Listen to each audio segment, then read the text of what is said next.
শ্বশুরমশাই বাজার থেকে এনেছিল লাউ শাক, আর লাউ শাকটা কিন্তু আজকে আমাকে রান্না করতে বলেছিল। তো দেখো, রান্নাটা কিন্তু আমার শাশুড়ি মায়ের রেসিপি। তো প্রথমে বড়িগুলো ভালো করে ভেজে নিলাম, তারপরে কড়াইয়ের মধ্যে ফোড়নে দিলাম তেজপাতা, শুকনো লঙ্কা আর পাঁচ ফোড়ন। তারপরে ঘরে থাকা আলু, বেগুন, শিম, ওলকপি সমস্ত কুচি কুচি করে কেটে কিন্তু কড়াইয়ের মধ্যে দিয়ে দিয়েছিলাম। আর সবজি ভাজার সময় যদি একটু লবণ দেওয়া যায় না, সবজিটা তাড়াতাড়ি সিদ্ধ হয়ে যায়, তাই আমি লবণ দিয়ে ভালো করে সবজিগুলোকে ভেজে নিলাম।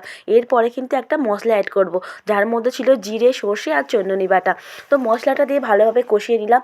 এরপরে দিয়ে দেবো নুন, লঙ্কা আর মিষ্টি। মিষ্টি তোমরা নাও দিতে পারো, সব বাড়িতে তো মিষ্টি খায় না, কিন্তু আমাদের বাড়িতে শাক তরকারিতে একটু মিষ্টি সবাই পছন্দ করে। তো যাই হোক, মশলাটা কষিয়ে নিয়ে তারপরে দিয়ে দিলাম শাকটা। ওরে বাবা, এক কড়া শাক আমি নাড়বো কীভাবে! তো দেখো, শাকটা কিন্তু নাড়তেই অনেকটা কমে এলো। তারপরে দিয়ে দিলাম বড়ি।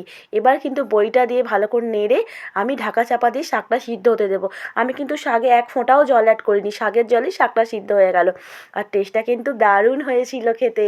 তো আমার রেসিপিটা কেমন লাগলো জানিও। টাটা।